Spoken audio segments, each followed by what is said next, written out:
You know, the infamous Facebook post comment, I look at you, you're just like, here it comes, here it comes. I'm not here to hurt you, I'm just interested. In the last decade, the Liberal Party's had 5 different leaders.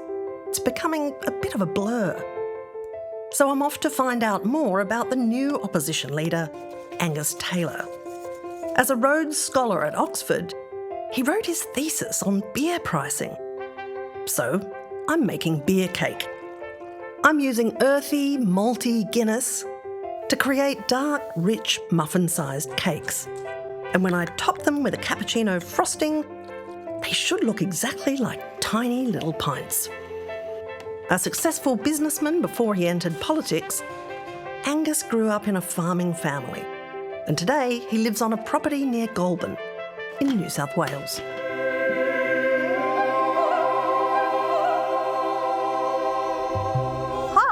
Hi. What a beautiful place. Thank you. And welcome to our home. Thank you so much. I'm so pleased to be here and to see your beautiful dogs. Hi. Working dogs, are they? They try. They try. Come through. Thank you. Ooh, look at your preparation here. That's very impressive. Can I put my basket down here? Of course you can. Of course you can. Is this fish for me? That fish is for you. Thank you. Some work for you to do. It feels like I'm really hoping that fish was recently in that dam and then was hand smoked by you. I wish it was, no? But I can't say that. Okay, all right. No. Are there creatures in that dam? Well, there may be a Murray cod or two. We've put some in there, but I don't know if they've survived. They eat each other. It's a bit like politics. It's like the Liberal Party there. Exactly. You don't want to go under the surface. That's right. Exactly. Exactly. All right. You've got a glass of water and a bowl of flour. What does that mean? I do. I'm going to make a damper. Oh, okay. Yeah. I grew up doing it up in the Snowy Mountains, taking horse rides out, and so it's a bit hit and miss. So this was when you were quite a young guy, right? Yeah, straight after leaving school. It was really my first job. I'd worked on the farm. And so what was the job? You were like jackarooing or something? No, I was taking out horse rides up in the Snowy. So I'd take people out for 5 or 6 days. And were these sort of city folk that were just having a little cosplay experience? Yeah, a whole mix. You might remember I first did it at the end of 1984, and the men from Snowy River had come out. Oh, of course. In 1982, I think it was. Right. And so this exploded. Wow, so you were full Tom Burlinson. I don't know about that. And you're the second youngest of 4 brothers, yeah? Third of 4. Third of 4, so the second youngest. Second youngest, sorry, yes. Second youngest, yes. Sorry. What's I was going from the other end. Exactly. What about the pecking order? Is there an alpha brother? Are you the alpha brother? No, I wouldn't say I was the alpha brother. But with 4 boys, it's very competitive. We're all close in age, and we were together a lot because you grow up together. There's no one else around you when you're living on a farm. They played a lot of sport, bike racing, footy, cricket. Yeah, it was competitive and fun. But you all 4 went on to be like academically massive, like you all got scholarships to King's and... Yeah. It was funny, my parents never really told us what to do. But there was this quiet expectation that we would work bloody hard. Yeah, right, okay. And put everything into everything we did. Amazing thing to be able to achieve as a parent. Well, I'm not sure I've been able to live up to that. When it's very hard, isn't it? To be able to do that, but they were remarkable in their ability to get us doing things without ever asking us to. Okay, so I've got a fish, you've got bread. This is assuming a bit of a Jesus vibe. What are we actually making? Loaves and fishes? Or? Yeah, exactly. Yeah, okay. Loaves and fishes. So, if you can take the skin off I will, and then we've got something to work with then. Okay. And I'll keep working on this a bit. So the dish is bread and fish, or what is... Well, no. So we're going to have some eggs as well. We're going to have damper. Okay. Yeah. It's not really bread. And then it's not really cake though, is it, either? Well, it's sort of in between. What is damper? Yeah, it's just flour and water, really. Right, this has got like the real vibe of a dad dinner, you know. Yeah, dad dinner. Breakfast for dinner, kids. There's an element of truth in that one. Yeah. So, I mean, scrambled eggs, what I love about them is you can have them breakfast, lunch and dinner. So tell me about the little town centre that was near where you grew up. A little town called Nimittabell on the edge of the Snowy Mountains on the Monero, and about 400 people. Timber mill, school, pub. Everybody knew what everyone was doing? Everyone knew everybody else. Did you have party line phones by any chance? We did. Oh! We did. We did. Okay, can you just Explain to me what a party line phone is. Well, a party line phone is a phone where someone has to connect the phone call coming in or your phone call going out. Yeah. And it has to be done manually at an exchange. You'd ring them, you'd say, I want to make a call to a certain number in Sydney or wherever it was, and that person would connect you in. It was because you have sort of sparsely distributed properties. They don't all have their own phone line. They're That's kind right. of you're sharing. You'd share them. Yeah. You'd share them. So good. And so people could listen in from time to time, and they did. Oh, yeah. So everyone knew everything. There was a lot of gossip around town. So what happens if you have beef with someone in town? Yeah, it's tough. You want to avoid that because you've got to live with it every day. So people would try to get on, and they did. And it was actually, I think, mostly wonderful. Okay, your damper's looking good. All right, I'm going to... Is that your OG camp oven from when you were the man from Snowy River? Yeah, it was one of them. TM? So, yeah, I've had this one for, I reckon it'd be 40 years old. And you're putting sticks in there? Yeah. Why are there sticks in there? Some sticks down in the bottom, just to raise it up off the bottom of the pot. So the camp oven will get it very, very hot in the fire. We'll put coals on top of it and around it, and we'll put some paper there. That's avoiding the charred bottom syndrome. That's it, which is a very common problem with damper. Okay. Put the lid on. And that is a relic of a camp oven. There we go. Can I bring my coat? Because Certainly I am not trained for this weather. That's all right. All right, let's go. Thank you. Lovely spot. Yes. This is a handy fire pit. It is. It's a great fire pit. Is this a bit of a sing-along place? Yeah, we do. There's a few musicians in the family, so that's always fun. Oh, that's good. Yeah. There we go. We'll put some coals on top. That should do the job. Nicely done. That'll take about 40 minutes. There we go. Get out of this wind. Whew, that is chilly out there. Sure is. So eggs going in. Eggs going in. Now, I haven't asked you about your grandparents yet. Your grandfather was a bit of a community leader, wasn't he? He was an engineer and he headed up the Snowy Hydro. Ah, right. Yeah, he was the commissioner, right? Yeah, so during those years of construction during the 50s and the 60s. And he was an amazing guy. Fought in the First World War. Yeah. Was a real role model for me.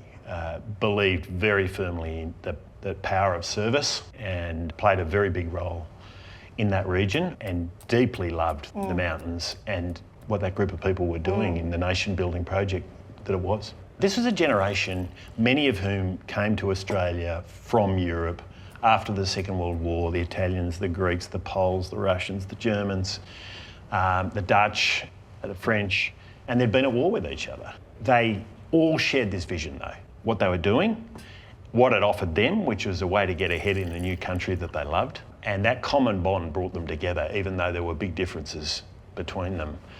All right, I feel like I'm keeping you from the stove. All right, let's come over here. I'll come and monitor. Right, and we're going to start cooking these eggs. What is this? Yum. Oh, this is tomato relish.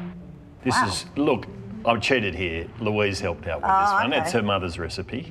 So we're going to have that, a bit like a fishy ploughman's. What's your technique with eggs? Is it high heat, low heat, lots of stirring? Look, just... Make it hot. Make it hot? Yeah. Right. Thanks, Dad. Well, it's really unusual for an opposition leader to not be based in a city. Yeah, so we've got an electorate office in Camden, to the north of here. But you used to travel just a ludicrous amount earlier in your career when you were working for McKinsey, you were a management consultant. So I did a lot of work in New Zealand with the dairy industry over there and a lot of work in the mining industry over in Western Australia. I'm watching your eggs. Amazing people. Yeah, they're pretty much done. So that will do the job, I think. All right. You were talking about your idyllic childhood. I mean, you went to boarding school really young, didn't you? Yeah, I did. I had a number of years at the local public school at Annabel with about 50 kids. Yeah. And then I went off to boarding school and... Did you get a scholarship? Yeah. And how old were you? When I first got there, I think it was about 11. Yeah. 10, might have been 10 and a half or 11. Yeah, so... Hold there. Like, what's it like when you were 11 and you've grown up, you know, belting around on ponies with your 3 brothers and suddenly you're living in a city with, you know, 300 boys instead of 3? Yeah, it was a shock to the system. There's no doubt about that. But... Did you get homesick? Oh, yeah. Yeah, of course. And I missed home, I missed my family. And yeah, that was a big deal. It was a big deal. How long did it take for you to settle in and... Oh, a while. Look, I still missed home. I hated leaving home. It's an odd thing now, even today, when I leave home, I kind of feel that same feeling that I used to get all those years ago. But it was a great experience too. So, and we were home still a lot. When you had your own kids, did you think about how it must have been for your mum and dad to say goodbye? For my mother, I think it was very tough. Yeah, no, she really felt that. She would write letters, as we did in those days, every week, religiously. I've still got some of them, but yeah, beautiful letters. Yeah, because she felt it very deeply. But then you went and studied at Sydney Uni. Sydney Uni. And you studied economics and law, yeah? Yeah, that's right, yeah. And then your mum died quite suddenly, didn't she, sorry to just jump into it, but that must have been quite a hard thing to happen when you were not very old. Yeah, that's right, I was at uni. So she first got cancer when I was 18, when I was at home after finishing school. Oh, okay, right, yeah. And so we knew she was fighting that, and then a couple of years later she died, which was a big deal. And so how did you cope with that when you went back to uni? I worked hard and got on with stuff. I was probably a bit wilder than I had been. But you had a pretty terrible accident, didn't you? Yeah, a couple of months afterwards. Yeah. So, what happened there? So I fell off a balcony and broke my back. So you were at college, yeah. climbing up a balcony. I wasn't climbing up, I was up there already. But what was your blood alcohol level at the time? Yeah, there was a little Elevated? bit there. There was a little bit there. Okay. But yeah, look, it was... Were you trying to get into a girl's room? I don't know about that. You were? No, I hadn't climbed up the balcony. I fell off the balcony. What were you doing on the balcony, mate? Well, I was talking. I think it was in the wee hours of the morning. But, at Women's College? It was. Gotcha. It was. Anyway, I'm not laughing because it actually was a really... So you fell off. Yes. And what happened when you hit the ground? Crack. My back was broken. Were you conscious when you hit the ground? Do you remember lying there thinking, wow, I do. now I tried to stand up and I knew... I think that's not sensible, is it? It was not sensible. Okay. And I knew straight away it wasn't sensible. So, yeah, I was a couple of months in hospital, and that was the beginning of my honours year in economics, which it did mean that I just worked because I couldn't do much else. That's the honours year in economics that got you the Rhodes Scholarship. Yeah. Is it fair to say that your back injury caused you to be immobilised and made you study, and that's how you got the Rhodes Scholarship? So that's a fair assessment.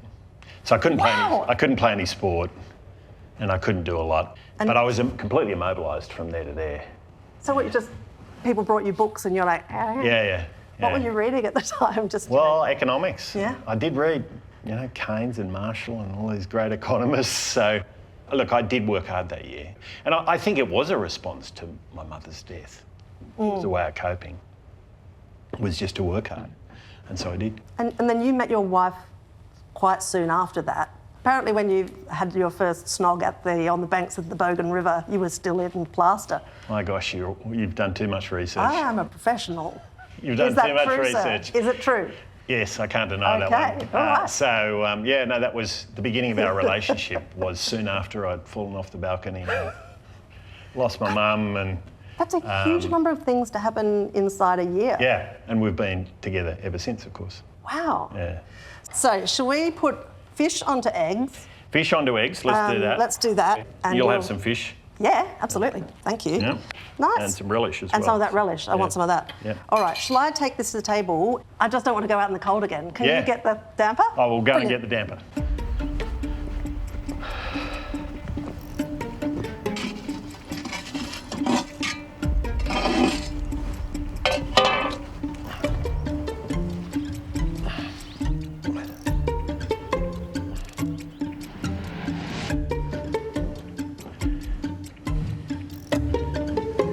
Wow, okay. Yeah, some nice warm damper.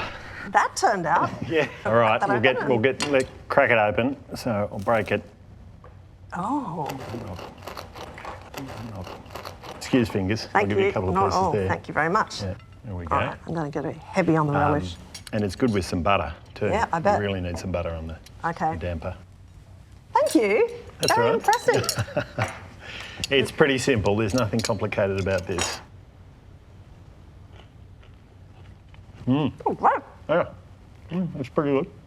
Yeah, Pretty plain, but the relish, of course, is not at all plain. That's Louise's special. No, of course, so- it's like getting straight into that. Yeah.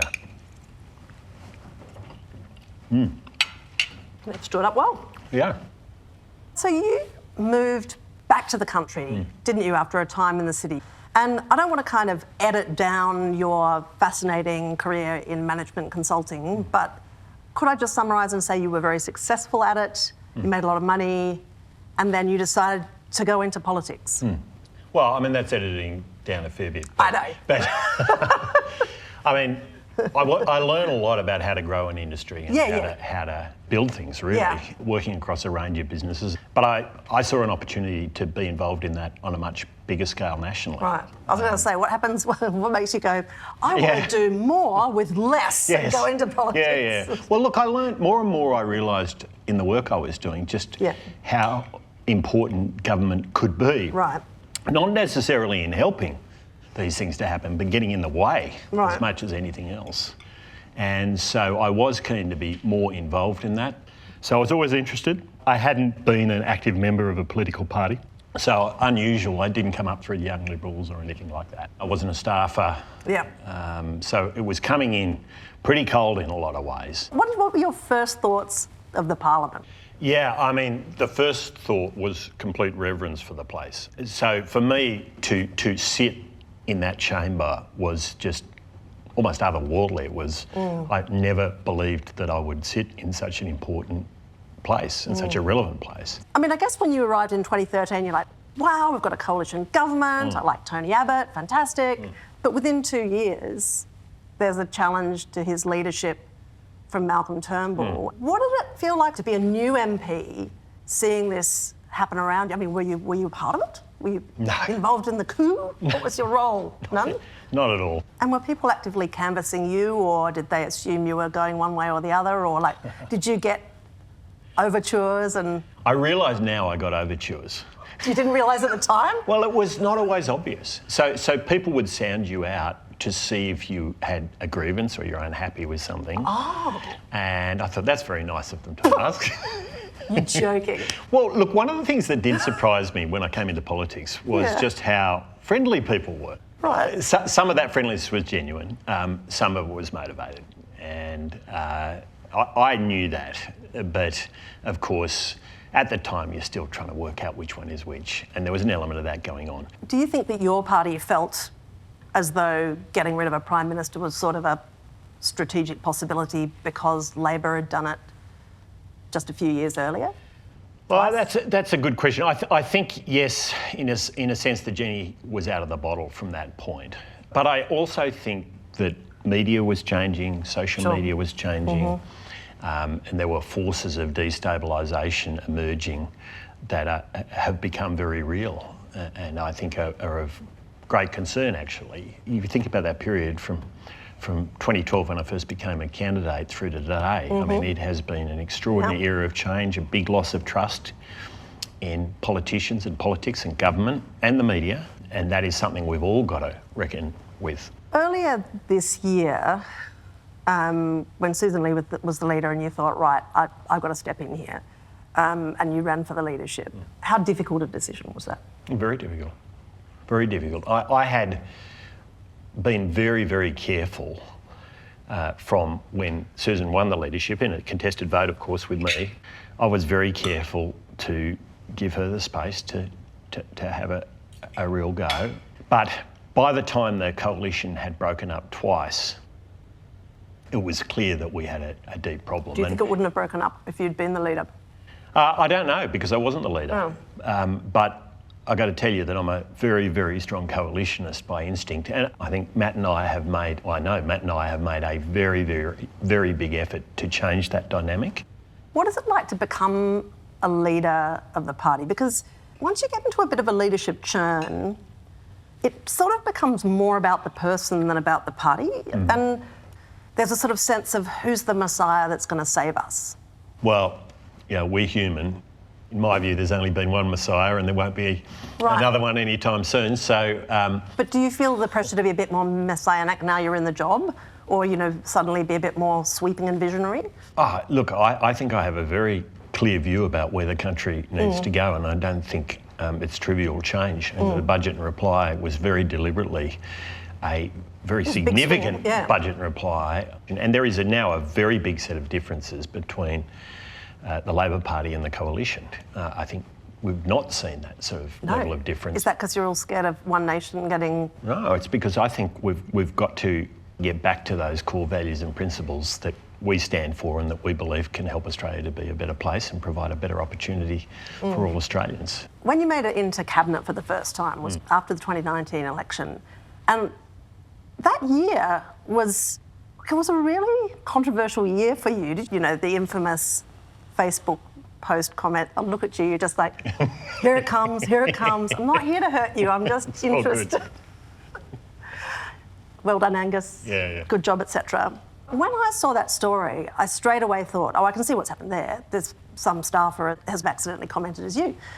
But you didn't say that. Like, it would have been a really easy thing to say at the time. But you didn't. Why is that? What I was never going to do is to take one of my staff members and make them a scapegoat. So you'd rather get teased for 10 years about it than... It's water off a duck's back. I mean, as you know, I've lent into that well and truly. Yeah, I've noticed. I might be old-fashioned on these things. Right. I'm accountable for what my accounts do. Pretty sure I once read you say in an interview, I think you were asked who your political hero is, but you don't really go in for political heroes.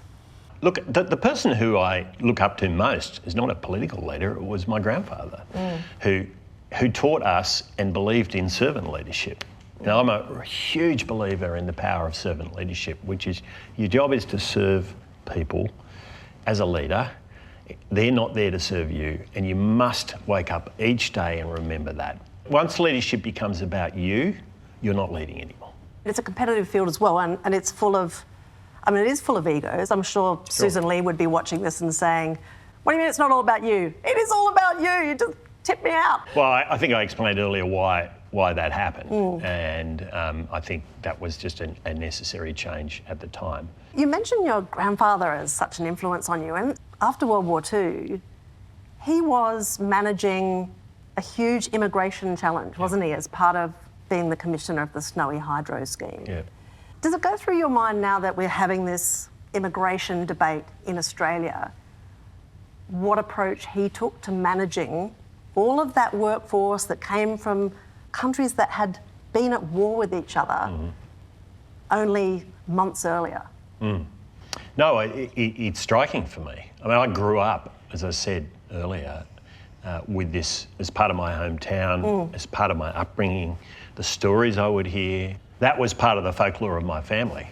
But it's a particular model of immigration. It's a model of immigration that celebrates the diversity of where people have come from and the cultures they bring. But it also says there's something we all have in common in being Australian. And that, I think, was a very, very important part of the model, and it's why it worked. It didn't work straight away, though, did it? No, that's right. So there were many pubs in Cooma, and there were way too many pub brawls in Cooma, and they did have to deal with it. The thing he sought to do was to say, hey, we're all focused on this incredible nation-building project, and we have to be part of this together. We must have some core shared values and shared beliefs. I still think that is the right model of immigration for this country. It's obviously changed. People now coming from very different parts of the world to what it was back then. But I still think those principles are important. You drew a distinction about the immigration from those days and the immigration that we've had to this country in recent years. And you characterised it as sort of good immigration versus bad immigration. What is the difference between good immigration and bad immigration? Well, I think if you're saying someone can come to this country and there are different rules for different people, then you've got a problem. People are coming to this country. Are there different rules for different people? Well, I think there's a sense from many Australians that there are. So let me put it in the positive. as to what we should have. We should have a model of immigration where people who come to the country believe in this core set of common values. And you've got to believe in parliamentary democracy. You've got to believe in being equal in front of the law, the rule of law. You've got to believe in those basic freedoms of religion, of association, of speech. And if you don't, you shouldn't come. It's not enough to talk about it and have it in the citizenship pledge. We've actually got to make that real. I'm interested in your comment about there being a perception, that there are different rules for different people. What is that? What are you talking about? I don't know. We saw at Bondi someone who wasn't an Australian citizen, who was here on a visa, who clearly wasn't keeping to the rules. I mean, the shooting there, the tragic shooting there was just that he's allowed to do that. I mean, well, of course, but of course. I mean, I don't disagree with you, but the whole point here is that we need to be screening to make sure that people who come to this country do believe in those core values. It's sort of hard to tell what people have in their hearts, isn't it? Well, I think in this day and age, it's much easier to see what they believe in, what they put on social media and other things. Yeah. So we can do a lot more than we used to be able to do. And you're setting up a super vetting kind of... I think we have to make sure that people who are not going to adhere to those core values don't get here in the first place, or if they do get here and we recognise they don't believe in those things, their visas are cancelled. I remember seeing you on Insiders talking about taking people from bad countries. Be very careful with this. I will be. I'm asking you for this exact reason. Long interview, full of context. No, that's right. So my point is very simple. If you've got someone coming from a regime, which is a bad regime, and we have bad regimes in the world, if they're coming here and they've been part of that regime and they accept the beliefs of that regime, of course we should be very, very cautious. There's many people who've come to this country from places with very bad regimes and who've been wonderful, wonderful Australians. Sometimes that's why they came here, isn't it? Of course. They we agree. So, you're not discriminating based on race or religion or even country of origin. You're discriminating based on values. So is this how you distinguish yourself from the One Nation approach? I mean, the handsome thing is, well, we're being swamped by Muslims. Some of One Nation's comments on this about Muslims, I think, it's just outrageous. There's incredible Muslims in this country. Wonderful, wonderful people who are making a massive contribution to the country and have done for a long time, and we should celebrate that. But that's different from someone coming to this country who doesn't believe in our system of law and won't adhere to it. You gave up a lot to come into politics, and you didn't really need to do it as a job, I guess. Do you still feel that it's worth it, that it's worth everything? Yeah, I do. The frustrations are greater at times, but the reward from getting it right is also greater. I got into politics because I firmly believe that politics and government can help Australia to be a better place. Well, thank you so much for cooking me lunch. I really feel like I've learned a lot more about you. Thank you, including your excellent damper.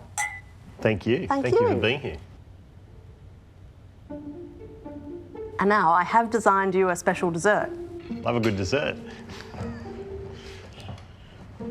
All right.